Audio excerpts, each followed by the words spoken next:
seja bem-vindo. Somos a Igreja Verbo da Vida de Campo Grande, no Rio de Janeiro. E você ouvirá agora uma mensagem da Palavra de Deus. Desde que ela transforme a sua vida.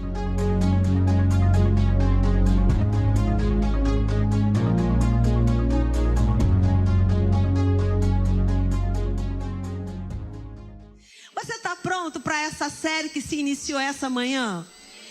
E uma minissérie com 4 capítulos. Você está agora no 2º capítulo.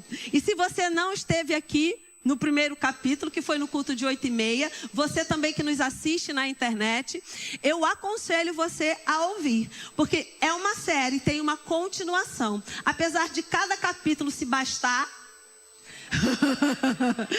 nós teremos crescimento nos capítulos, até chegar ao ápice da série, o culto de 7h30. Então não que você tenha estar aqui nos 4 cultos, mas você pode depois acompanhar, assistir no nosso canal do YouTube. Se você ainda não segue lá. Porque aí você vai acionar o sininho para você receber as ministrações. O pessoal da mídia, né? Pessoal da mídia, pode me passar o reembolso depois. Sabe, queridos, o pastor teve uma direção e como eu louvo a Deus pela conexão com o anjo da igreja, para que ele esteja sempre ligado naquilo que é o anelo, que está no coração de Deus para a nossa vida. E o pastor teve uma direção de fazer esse domingo um domingo especial. O título da série é Posicionamento, pastor, me ajuda. Posição no reino. E ele já começou, né, no culto de 8h30. E eu creio que é de fato algo que está no coração de Deus, para que a gente pule de fase, para que a gente mude de fase, para que a gente avance na direção daquilo que o Senhor quer. Sabe, queridos, eu já estou no Evangelho há muitos anos, tenho caminhado com o Senhor há muitos anos, e eu percebo no Espírito quando o Senhor quer marcar encerramento e início de estações. E eu creio mesmo que essa inspiração que o Senhor deu ao coração do nosso pastor é para marcar o encerramento e o início de uma estação. Não só na casa espiritual, não só na igreja local, mas também nas nossas vidas. Você como parte do corpo, você como igreja de Cristo. Então eu creio mesmo que a gente não pode deixar passar algo que vai ser tão precioso para o nosso crescimento pessoal e também para o crescimento do reino através da igreja local. Talvez, queridos, nessa série, no dia de hoje, você seja confrontado. Mas o confronto faz parte do crescimento. O confronto faz parte da vida. É agradável? É bom? Nem sempre. Algumas personalidades, algumas pessoas se adequam melhor ao confronto do que outras. Então, nós temos diferentes personalidades, mas o confronto, ainda que a gente lide bem com ele, ainda que a gente não lide bem com ele, ele é necessário para o crescimento. Eu fico pensando e quero que você comece a pensar sobre isso essa manhã, na experiência do apóstolo Paulo.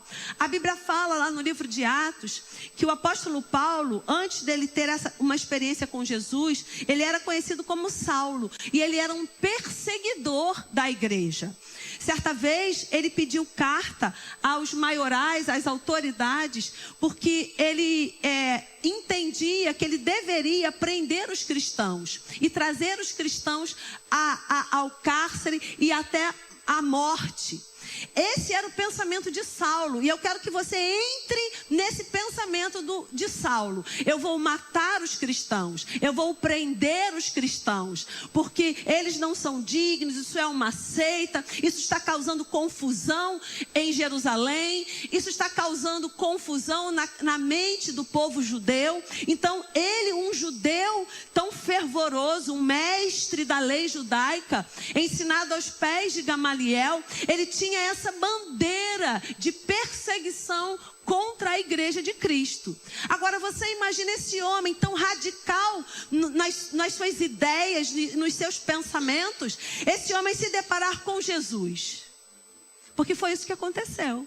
A Bíblia diz que no caminho a Damasco, onde ele ia prender os cristãos, ele encontra Jesus. E Jesus diz para ele: por que você está me perseguindo? E ele começa aquele confronto, aquela revelação de que tudo aquilo que ele estava crendo caiu por terra diante de um confronto. Ele estava se julgando certo e fazendo a vontade de Deus, mas Deus o confronta. E tudo aquilo que ele achou que estava certo, Deus diz: você está errado. Isso é um confronto. Você concorda comigo? Gente, não me abandona não. Fica comigo, não larga minha mão não. Você entende que isso é um confronto grande? E a Bíblia diz que ali as escamas caíram e o mesmo radicalismo que ele tinha para combater a igreja e combater os ensinamentos de Jesus, ele também teve para proclamar o Cristo. Ao ponto dele dizer: eu não tenho a minha vida como preciosa, contanto que eu cumpra a minha carreira, contanto que o evangelho chegue aos confins da terra, chegue lá em Campo Grande, em Santa Cruz, em Realengo, em Padre Miguel, e seja lá onde for que você more. Um grande confronto. Agora, isso não paralisou o apóstolo Paulo, pelo contrário. Ele entendeu que ele estava errado. E ele entendeu que a vida dele era esclarecer, clarear, iluminar o entendimento de muitos. Amém, queridos? Glória a Deus. Então você está pronto para ser confrontado essa manhã? Talvez, queridos, o confronto seja tão grande como foi com o apóstolo Paulo, que ele desmontou e ele cai ao chão. De tão grande foi o impacto do confronto, de tão grande foi descobrir tudo aquilo que eu acreditava até agora não estava certo. Talvez essa manhã você caia da cadeira, mas eu creio que você vai levantar mais forte e poderoso. Amém? Glória a Deus. O povo já se ajeitou na cadeira aí, né? Epa, vou me segurar para não cair. Aleluia. E aí a gente vai começar a caminhar essa manhã com Mateus capítulo 27. Nós estamos debaixo de uma unção de ensino, eu creio, porque eu tenho notas no meu espírito e quando eu saio de casa o espírito já me comunica a unção que vai repousar sobre a minha vida para alcançar o propósito que Deus quer. E talvez você não veja eu tão, afoita essa manhã, como normalmente debaixo da unção profética eu estou, mas eu creio que assim como quando os mestres começam a profetizar, Deus está bradando do trono, eu também creio que quando os profetas começam a ensinar, Deus está bradando do trono. E essa manhã tivemos uma manhã de ensino com o nosso pastor. Então talvez a gente leia mais do que o habitual, mas você não fica cansado em ler a sua Bíblia, não é, querido? Glória a Deus. Você abriu aí Mateus 27. Vamos ler aqui algo que é o tema desse culto. Não seja omisso. Que bom, você disse amém. Fico feliz que você concordou com isso. Diz o seguinte, Mateus 27, 19. E, estando ele no tribunal, falando sobre Pilatos, sua mulher mandou dizer-lhe: não te envolvas com este justo, porque hoje, em sonho, muito sofri por seu respeito. Mas os principais sacerdotes e os anciãos persuadiram o povo. Marca isso na sua Bíblia. Persuadiram o povo a que pedisse Barrabás e dissesse e fizesse morrer Jesus. De novo perguntou-lhes o governador: qual dos dois quereis que eu vos solte? Responderam-lhe eles: Barrabás. Replicou-lhe Pilatos: que farei então de Jesus chamado Cristo? Seja crucificado, responderam todos. Que mal fez ele? Perguntou Pilatos. Porém, cada vez clamavam mais: seja crucificado. Vendo Pilatos que nada conseguia, antes, pelo contrário, aumentava o tumulto, mandando vir água, lavou as mãos perante o povo, dizendo: estou inocente do sangue deste justo. Fique o caso convosco. Vamos entender o que estava acontecendo aqui. Pilatos era o governador e estava revestido de autoridade para tomar decisões. Pilatos, na sua posição, ele poderia dizer: crucifica, olha aí, o moço novo da câmera. Já deixei o moço nervoso, né? Mas tem que ter uma prova, né? Davi, para ser colocado no reinado, tinha que vencer Golias. Tem uma prova. Pilatos tinha poder, estava revestido de autoridade. Ele poderia dizer: crucifica, mas ele também poderia dizer: não crucifica. Ele estava ali como aquele que iria tomar uma decisão muito importante. Mas a Bíblia diz, queridos, que por conta do povo clamando, Pilatos tomou uma decisão contrária àquela que ele sabia que era a certa.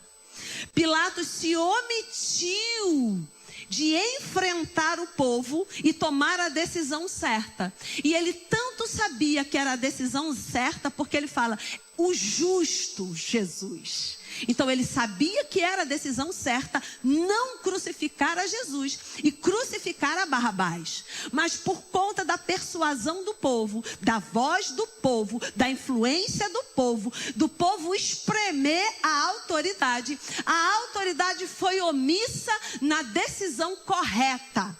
A decisão correta era: libera Jesus e crucifica Barrabás. Mas ele, sabendo que estava errado e sabendo que a sua atitude, se fosse a certa, iria confrontar o povo, iria talvez tirar a posição dele de status diante do povo. Ele estava revestido de autoridade, então tinha a responsabilidade de fazer alguma coisa. Mas ele lava as mãos e ele diz: agora a responsabilidade não é minha, é de vocês. Mas, queridos, mesmo Pilatos lavando as mãos, a responsabilidade era dele. E com certeza ele vai dar conta. Por quê? Porque ele era a autoridade. E aí eu quero que você já comece a pensar os lugares em que você é autoridade.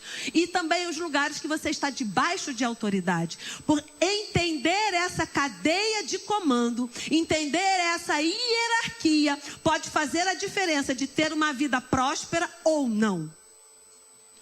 O centurião entendia de hierarquia, por isso que ele disse: você é autoridade no reino espiritual, eu sou autoridade no reino natural. E porque eu sou autoridade e tenho pessoas abaixo de mim e tenho pessoas acima de mim, como o pastor ilustrou aqui no culto de mais cedo, ele disse: por isso eu entendo a sua autoridade no reino do Espírito, e no reino do Espírito você tem mais autoridade do que eu, então envia só uma palavra e ele será curado. Ele entendia de autoridade e usufruiu desse entendimento para receber aquilo que ele precisava. Então, queridos, entender hierarquia, entender posição, vai fazer toda a diferença de você ter uma boa colheita nessa terra. Então vai pensando aí, aonde você é autoridade, aonde você está debaixo de autoridade, aonde coisas foram confiadas na sua mão e você tem o poder para decidir, e coisas que não foram confiadas na sua mão, e outra pessoa é que tem o poder de decidir. Amém, queridos? Eu quero ler para você o conceito de omissão. Estamos falando sobre omissão. Omissão: deixar de fazer algo. Isso aqui é dicionário secular. Deixar de fazer algo, não agir quando se esperaria que o fizesse, ou quando se tem a obrigação de fazer. Vou ler de novo. Omissão: deixar de fazer algo, não agir quando se esperaria que o fizesse, ou quando se tem a obrigação de fazer. Então Pilatos tinha a obrigação de fazer alguma coisa. Ele tinha a obrigação de julgar e liberar o inocente. E ele sabia que Jesus era o inocente. Mas por conta da voz do povo, ele ouve o povo e toma a decisão errada. E sabe, queridos, mesmo você tomando a decisão errada, é importante a gente entender: tudo que a gente faz tem consequência. A decisão certa tem consequência, a decisão errada tem consequência. Então você que é líder, deixa eu já dizer algo para você. Você que é pai, por exemplo, você que é líder, por mais que seu filho esteja fazendo pirraça e dizendo para você: eu quero, você é autoridade, você tem a obrigação de fazer, tem um manto sobre a sua vida para fazer. Então não seja omisso na correção, não seja omisso no certo e no errado. Não se corrompa pelo choro da criança, não se corrompa pela pirraça da criança, não se corrompa pelo trabalho que dá educar uma criança. Não seja omisso.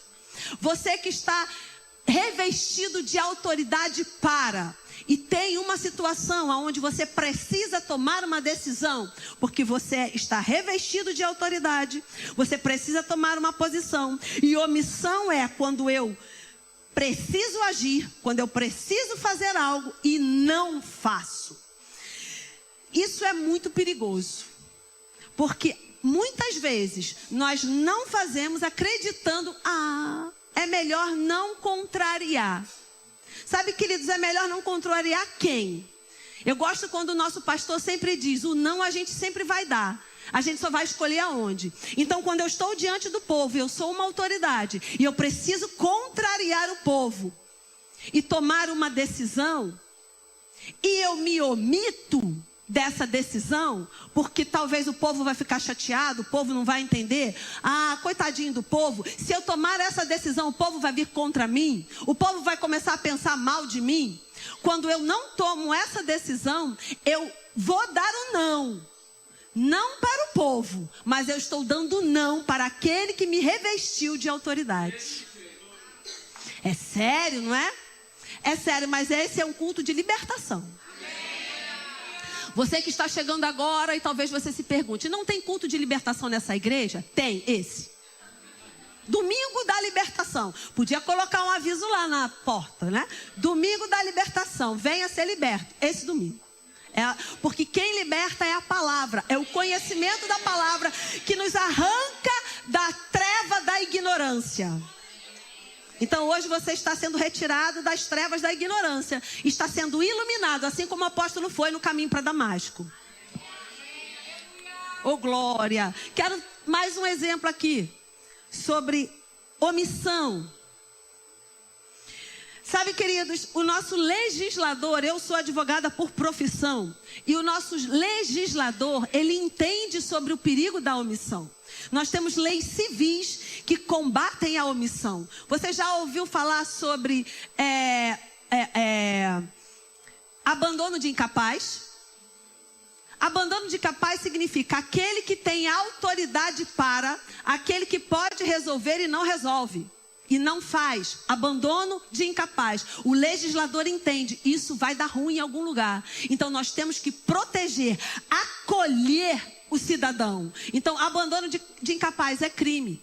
Quando se tem uma epidemia ou uma pandemia ou alguma doença extremamente contagiosa e alguém é infectado com essa doença e não se comunica às autoridades essa doença, por exemplo, sarampo, infelizmente voltou, porque o povo se cismou de não tomar vacina. Outras doenças que voltaram. Quando nós tivemos a pandemia, toda a pessoa que estava contaminada, é uma obrigação do profissional de saúde relatar que há uma doença, que teve mais um caso. E quando isso não é feito, isso também é crime. Então, o legislador entende que a omissão é perigosa e pode causar morte. E há uma penalidade para quem é omisso, para um cidadão omisso, que pode prestar socorro e não presta. Omissão de socorro é crime. Artigo 135. Então, o legislador entendeu. A omissão causa dano. E se causa dano, tem uma penalidade para quem faz. Talvez, queridos, na nossa vida cristã, a gente não tenha pensado ainda sobre isso. Sobre a minha omissão como cristã. A minha omissão como não andar na palavra. Porque quando eu omito algo que Deus me confiou, eu estou desobedecendo a Deus. Quando eu tenho autoridade revestida por Deus, porque é Deus que reveste de autoridade, e eu não uso da minha autoridade porque eu não quero entristecer o povo. Quando eu não uso da minha autoridade porque eu não quero perder o ibope com os meus filhos.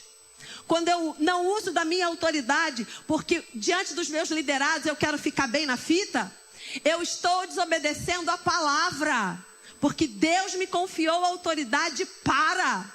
E se Deus me confiou a autoridade para, Ele tem expectativa que eu lide bem com a autoridade que Ele me confiou.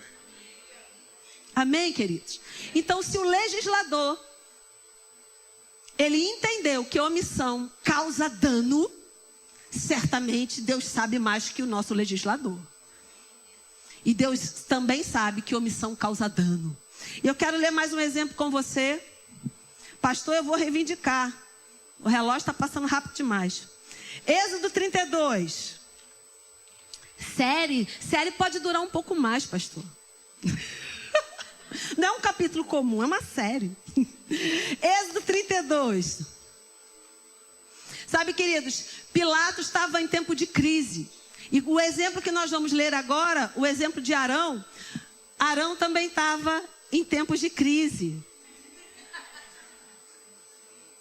E sabe que em tempos de crise, a gente pode ser confundido, porque vem a pressão, você tem que tomar uma decisão.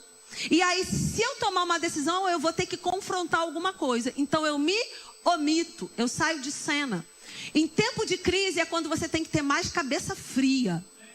E entender o poder que está sobre a sua vida para tomar a decisão que precisa ser tomada. Um tempo de crise aqui. Êxodo 32. Você abriu? Eu vou pensar alguns versículos, vou te trazer no contexto, mas vou pensar alguns versículos para a gente ganhar tempo. A história é a seguinte: Moisés subiu ao monte para receber as tábuas da lei. Moisés foi fazer uma coisa simples ou uma coisa delicada? Uma coisa, uma brincadeira ou uma coisa séria?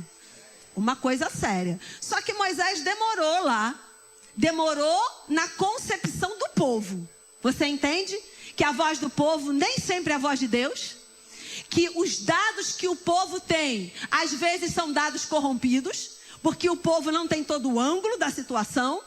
Então Moisés subiu ao monte e ficou lá. Era grande o trabalho de Moisés diante do Senhor. E o povo ficou embaixo. E quando Moisés subiu, quem era a autoridade delegada por Moisés? Arão. Arão foi a autoridade delegada por Moisés. E na cadeia de autoridade, Deus delegou a autoridade a Moisés. Moisés ficou ausente. Moisés delegou a autoridade a Arão. Quem tinha delegado a autoridade a Arão? Deus. Porque olha a cadeia de comando que a gente não pode esquecer. Deus delega para Moisés. Moisés sai de cena, entra Arão. Moisés delega a autoridade para Arão. Mas quem delegou a autoridade para Moisés? Moisés delegou para Arão a autoridade de Moisés ou a autoridade que recebeu de Deus? A autoridade que recebeu de Deus. Então, quando Arão é omisso, Arão fere a Moisés ou Arão fere a Deus? Glória a Deus, você entendeu a hierarquia. Êxodo 32. Eu vou ler alguns versículos pensados, tá, gente? Versículo 1. Mas vendo o povo. E aí, queridos, quando eu falar o povo, você pode pensar no funcionário da sua empresa. Você pode pensar naquele que está debaixo da tua autoridade no trabalho que você exerce. Você pode pensar na sua casa. Você pode pensar na sua família. Você pode pensar na repartição pública e os seus liderados e os seus líderes. Você pode pensar no seu departamento da igreja. O povo a gente pode enquadrar em várias situações. Então, mas vendo o povo que Moisés tardava em descer do monte, acercou-se de Arão e lhe disse: levanta-te, faze-nos deuses que vão adiante de nós, pois quanto a este Moisés, o homem que nos tirou do Egito, não sabemos o que lhe terá sucedido. Marca isso na sua Bíblia. Mas vendo o povo. Marca isso na sua Bíblia. Pois quanto a este Moisés, o homem que nos tirou do Egito. Até agora o povo conseguiu reconhecer que Moisés foi aquele que tirou do Egito. Vira aí a sua Bíblia E aí Arão faz uma convocação, todo mundo traz ouro para fazer esse Deus. E aí quando chega no versículo 4, diz o seguinte: este, recebendo das suas mãos, trabalhou o ouro com burril e fez dele um bezerro fundido. Então disseram: são estes, ó Israel, os teus deuses que te tiraram da terra do Egito. Queridos, em questão de algumas horas que demorou para fazer o bezerro de ouro, o povo espreme Arão e diz: cadê Moisés? A gente precisa ter um Deus. Moisés sumiu, sabe lá se Moisés vai voltar. O líder saiu, sabe lá se o líder vai voltar ou não. O líder saiu, está demorando muito, sei lá o que o líder está fazendo. Quer saber? Vamos fazer um outro Deus? Vamos levantar um outro líder, quem sabe? Vamos fazer uma outra coisa aqui?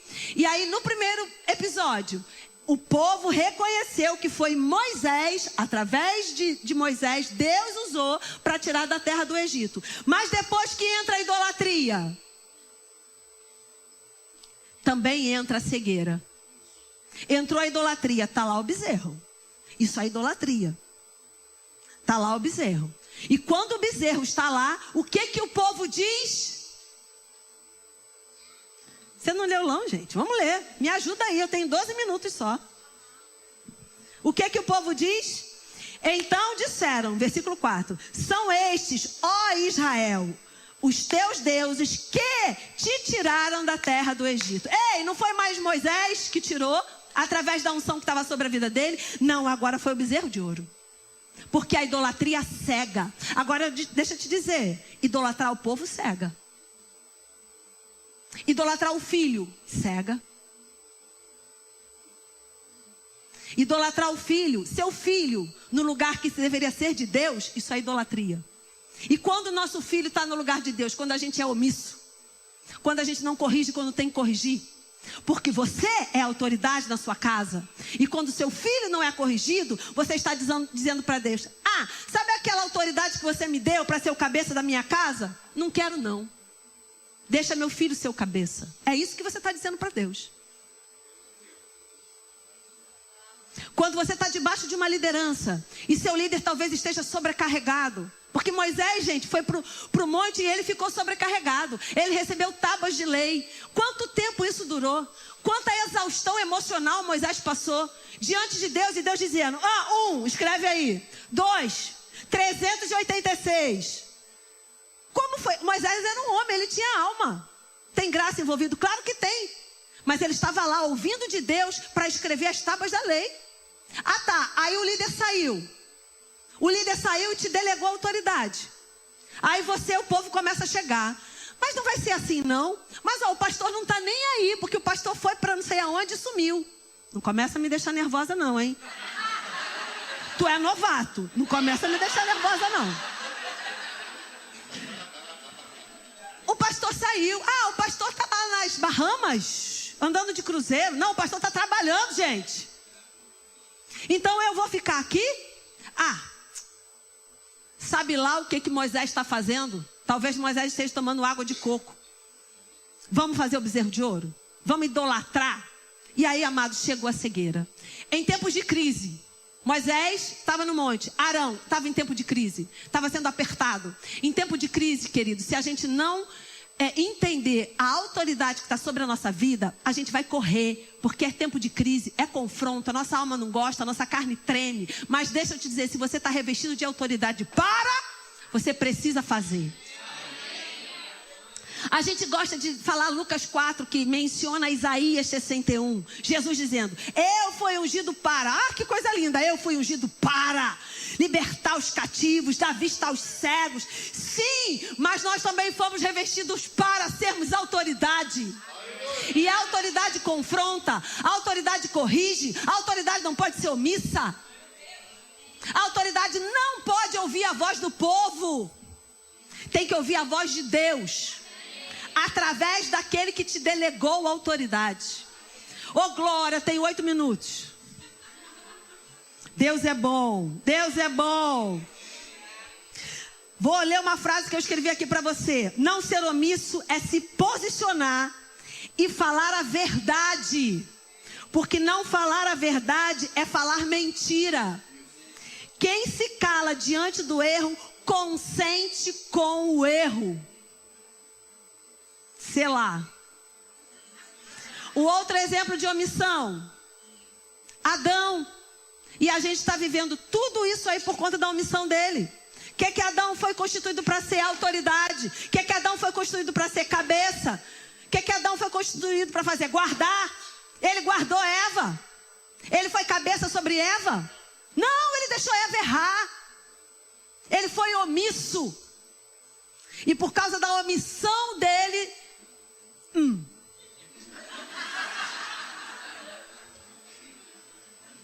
acabou o tempo da omissão. O que Deus tem para essa igreja como estação, saiu o mestre, então o profeta. O que Deus tem para essa igreja na próxima estação, não podemos ser omissos. Já temos palavra suficiente, temos ensino suficiente, temos a unção do Espírito sobre a nossa vida. Vamos ter que nos levantar corajosamente, porque quem não é omisso é covarde. Desculpa, quem não é omisso é covarde. E Deus não trabalha com covardia, Deus trabalha com valentes. Oh, glória. Amado, deixa eu começar a encerrar com o nosso exemplo maior de submissão, de autoridade e de ausência de omissão. Jesus estava no Getsemane, aonde ele foi crucificado, porque Jesus não foi crucificado na cruz. Dentro dele, na alma dele, ele foi crucificado lá no Getsemane. Quando? Quando a Bíblia diz que ele está em profunda agonia. Ele está se matando, ele está se sepultando ali, sepultando suas emoções, sepultando todo o seu ser ali. E a Bíblia diz que ele diz para Deus: se for possível, afasta de mim esse cálice. Eu te pergunto, querido, minha irmã, meu irmão, se Jesus ali é omisso, se ele não toma uma atitude ali, certamente Deus levantaria outro. Mas tinha que ser Jesus. E ele disse não à omissão. Sofreu? Eu e você já sabemos o quanto ele sofreu. Mas havia algo maior. E ali ele não podia vacilar. Ele não podia ser covarde. Ele tinha uma carne. Ele tinha uma alma. Ele tinha emoções. Mas ali ele não podia ser covarde. Ele tinha que ser corajoso. Ele tinha que matar no peito. Ei, a gente vai precisar matar no peito. Vem tempos desafiadores sobre a igreja. Crescimento é um desafio. Agora, quem vai ensinar aos que estão chegando? Só para a gente entender, tenho 5 minutos. Levanta a sua mão, quem tem menos de 1 ano aqui na igreja. Levanta a sua mão. Temos umas 30 pessoas, aproximadamente. Levanta a sua mão, você que tem 6 meses aqui na igreja.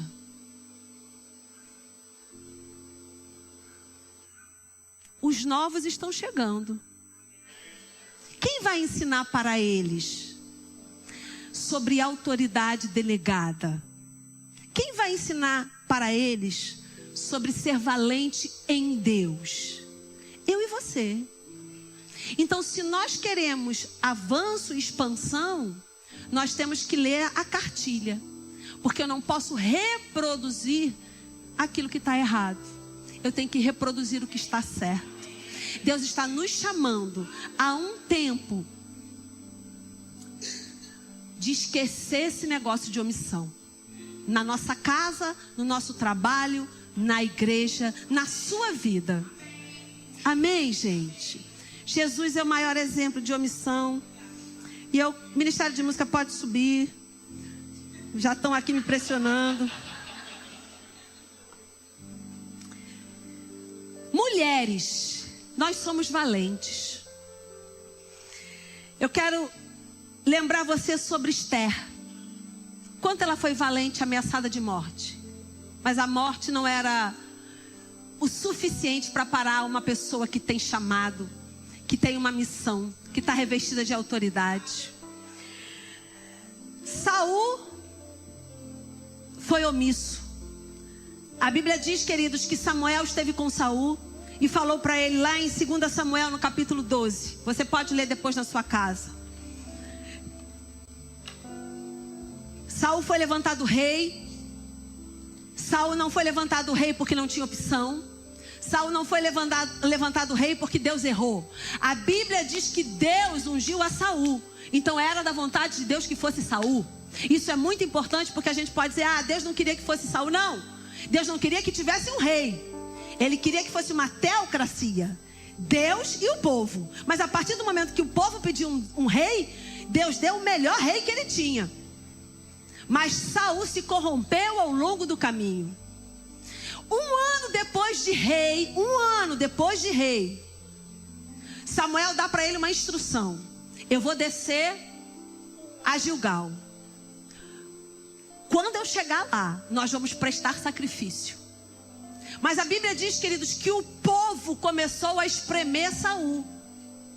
E para Saul dar uma satisfatória ao povo, porque Samuel não veio no tempo que Saul acreditava que ele vinha, porque Deus disse 7 dias. Você concorda comigo que aos 45 do segundo tempo, que agora não é mais 45, péssimo para o futebol, mas aos 45 do segundo tempo, ainda são 7 dias? Vamos supor que estava faltando 2 minutos para completar os 7 dias. O que Saul faz? Saul sacrifica. Saul foi ungido para sacrificar? Não. Saul passa à frente de Samuel e presta o sacrifício, porque já tinha um ano de reinado, porque já estava achando que ele podia passar por cima da autoridade. Saul já tinha um ano de reinado, ele já estava gostando do lugar de agradar o povo.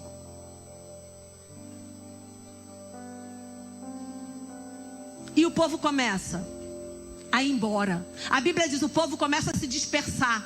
E Saul, para não perder a audiência, pais separados, presta atenção, você vai ser tentado a agradar o filho, porque você vai ficar com medo de perder a audiência.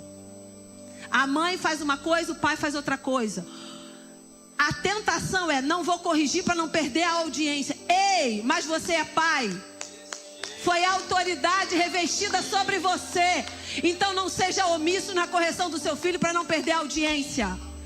Saul foi omisso no momento porque não queria perder a audiência do povo. E a Bíblia diz que ele sacrifica. E quando ele está sacrificando, chega Samuel. O que está acontecendo aqui? Eu não falei que eu vinha? Se eu falei que eu vinha, eu vinha. O que Deus falou para você? Está demorando? Mas se Deus falou que vem, ele vem.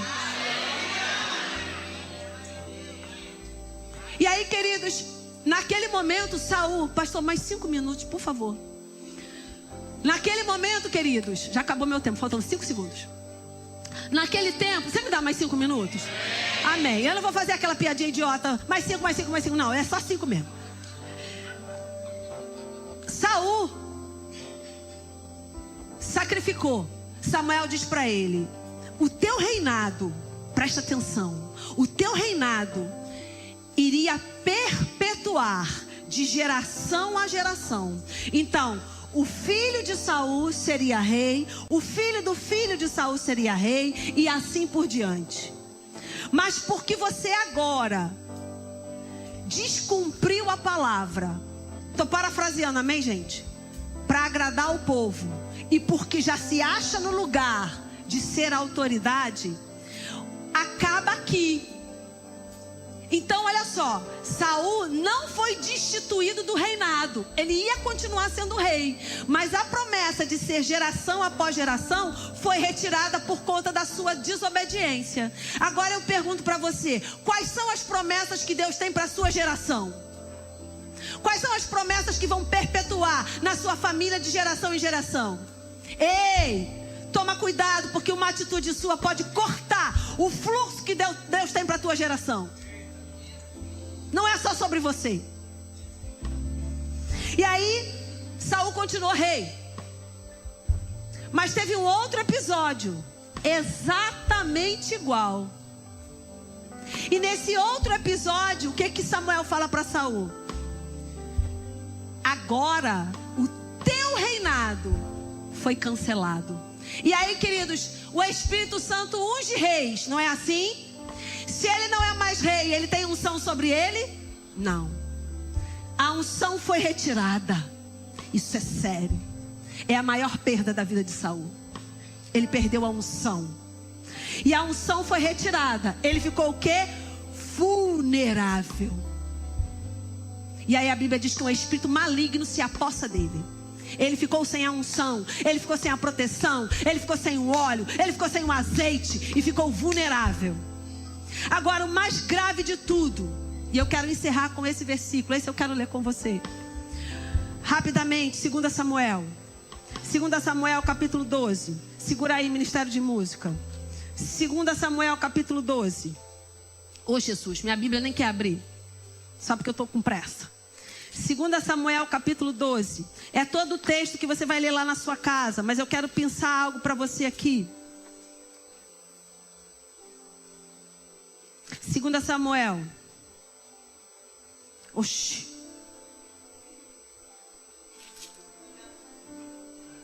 Não. Isso aqui já é Natan aqui com... Bom, dou para você a referência daqui a pouco. Fato é, quando Saul perde, vamos falar sobre isso no culto da noite. Quando Saul perde a unção, é destituído rei. Ele diz para Samuel uma frase que revela o coração dele. Ele diz, tudo bem, estou parafraseando, tudo bem que eu não sou mais rei, mas não deixa o povo saber. Então no final da história o que era? Agrada a Deus ou agrada o povo? Agrada a Deus ou agrada aqueles que estão debaixo da sua autoridade? E você tem a obrigação de agir e não age. Agrada a Deus ou agrada os seus filhos? Que você tem a obrigação de agir e não age. Agrada a Deus ou agrada outra pessoa? Que você tem a obrigação de agir e não age. Não, queridos. A gente vai ser como Esther. Foi para um momento como esse que eu nasci. E eu não vou ser omissa, ainda que isso custe a minha vida.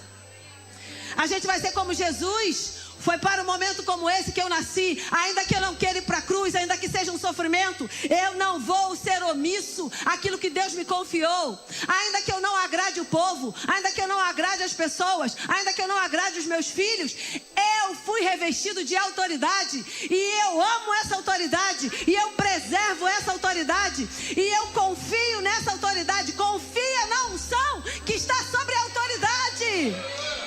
Porque você pode ficar de pé. Porque, queridos, quando Deus te unge para ser uma autoridade, Ele também te deu a capacitação de ser essa autoridade. E a autoridade corrige, e a autoridade confronta, e a autoridade não pode ser omissa. Porque autoridades omissas são retiradas da posição de autoridade. E pode ser que o dano não sofra só eu, mas sofra minha família também.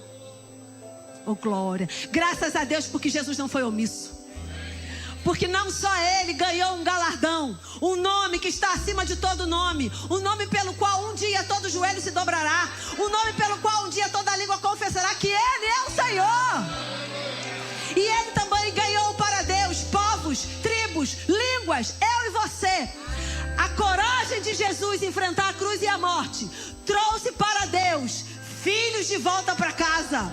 E trouxe para nós redenção, vida eterna, saúde divina, provisão. Porque o homem decidiu não se omitir e cumprir o propósito para o qual ele foi enviado. Obedecer até a morte, morte de cruz. Que sejamos como Jesus. Amém? Glória a Deus. A gente pode cantar a música que você cantou. Oh, glória. Peguei todo mundo de surpresa, adoro. Ainda mais quando tem novato. E, queridos, nesse momento, eu passei 6 minutos. Nesse momento eu preciso da unção para chancelar. Nesse momento você julga o seu coração, porque é só você e o Senhor. Julga o seu coração, vê o que precisa se alinhar. Tem unção na casa suficiente, como um remédio santo, para trazer auxílio, consolo. E também, assim como o Espírito Santo confrontou o apóstolo Paulo, assim como Jesus apareceu para ele e disse: ei, meu camarada, parafraseando eu, digo eu, não, Senhor. Ei, meu camarada, você está errado. Se ajeita, se apruma, levanta aí desse lugar, porque tem muita coisa para você fazer. Amém. Recebe do Senhor a unção. Se julga e se posiciona. Amém. Aleluia. Solta a voz, Eliane. Pelo seu sangue, uma nova vida nos deu. Aleluia. Sua dor nos redimiu.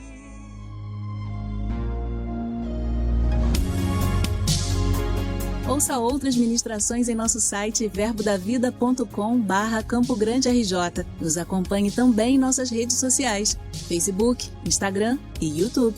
Seja abençoado na prática dessa palavra.